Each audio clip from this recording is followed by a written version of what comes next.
Mafia, I got a job for you. Imbinga yangu ida musoro 4 ne 1 football 2 yevakadzi ne2 yevarume meze. Imbinga yangu iri boy ndatomushanda ichi akawanda madhiri acho boy haazotipinze mukati era imbinga yangu boys imbinga iri legit haina chi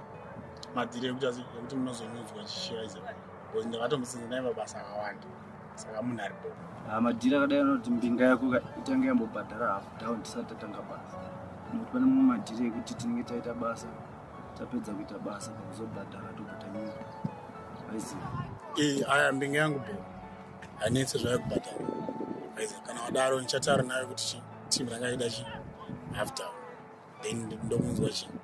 kuti ari kuti chi adhiri boy dhiri nderari mbinga tikufanira kuti asi kuiona mangwana izi as long team resiraita nakubvira nedv tosanga nemira